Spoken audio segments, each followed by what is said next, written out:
Hey, it's Colette here. I just wanted to come live today and talk to you a little bit about the rule of 12. I think my lighting's a little off, so I apologize for that. Next time, I think I'll just turn my light off and turn my lamp on. So, if one thing, just this, if one thing goes wrong,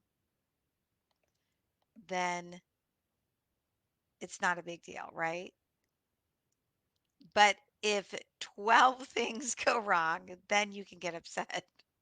And I loved hearing this from one of the people I follow. I just loved hearing this because it is so true, right?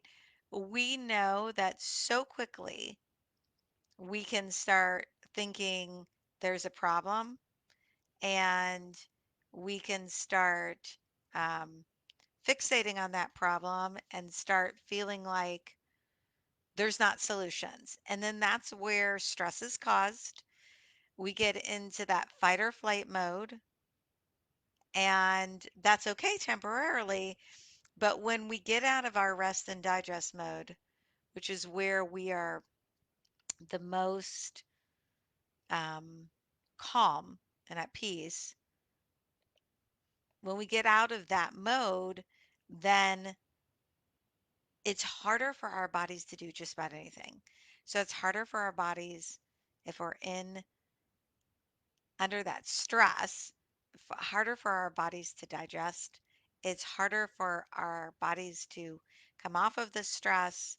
It's harder for our bodies to not feel it. I was talking to a client the other day and I asked her where she felt her stress. One felt the stress in her legs, knees, feet. Another person felt the stress in her stomach. Another person felt stress in her shoulders. Well, guess what? That's where a lot of the health problems are showing up. That's where a lot of the health symptoms are showing up. And with seeing those symptoms, making that connection, like a connect the dot situation, a program where you can connect the dots so that you can figure out, okay, where did all this start? When Why I love this rule of 12 so much is because, like, for example, something this morning, it was so minor, and I can't even see it now. It's my brand new cup. Absolutely in love with this cup. It is so minor. I don't know, just I say it helps me drink more, maybe because it's a straw. So it has these yellow stains all over. It's brand new. I found myself a little bit getting a little bit too bothered by the fact that my brand new purple pretty cup had these yellow stains.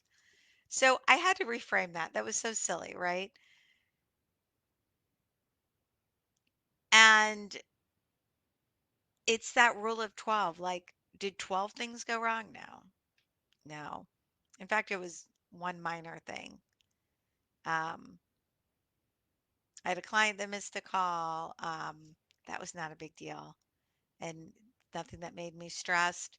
So that's where you can start having that perspective of, is it the rule of 12? Have 12 things go wrong? Okay, now I can get upset. Or how can I handle that along the way? I have a great mindset video. If you want access to it, drop a comment below. I'll give you access to the first day.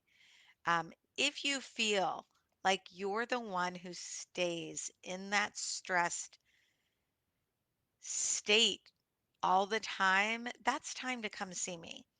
That's time to come see me so I can help you unpack that. I can help you peel back the layers if you like what's going on, especially if you're having some symptoms, because that is inevitable, unfortunately, is we know that stress has such an impact on the body that eventually we will start feeling it in other aspects of our body and start having some health related conditions going on, such as hot flashes at night and hot flashes during the day and a lot of other hormone symptoms, weight gain around the middle, despite working out all the time, despite eating really well, um, tiredness, exhaustion, despite doing everything you can.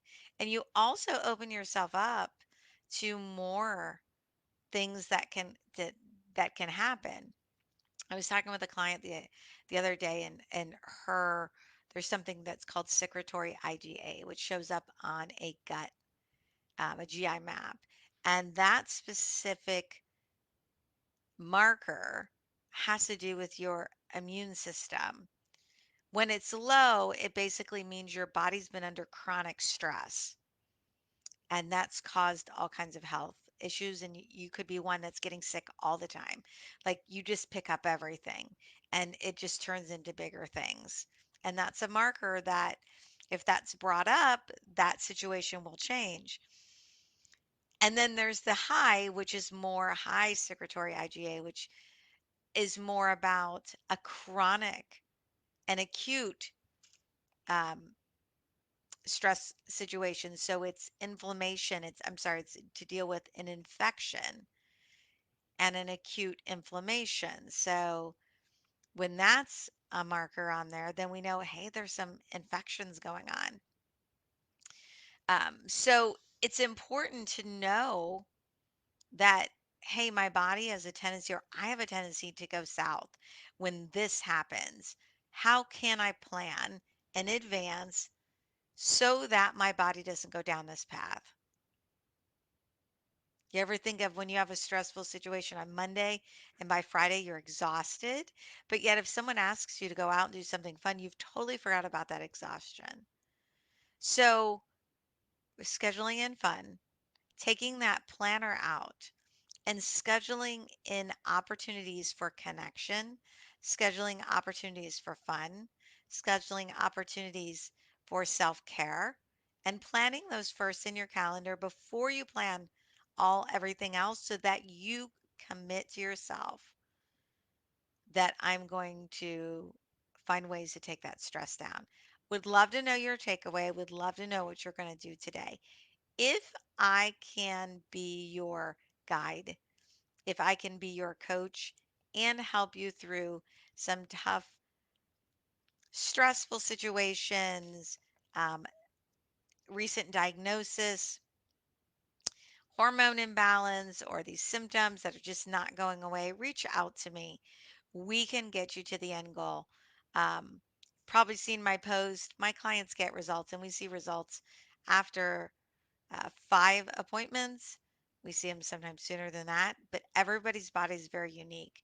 But I know working together, you will not have to go at it alone. And that is tough when you have to go things alone and feel like frustrated versus empowered. I want you to feel empowered like you can do it. All right. Take care. I'll talk to you soon.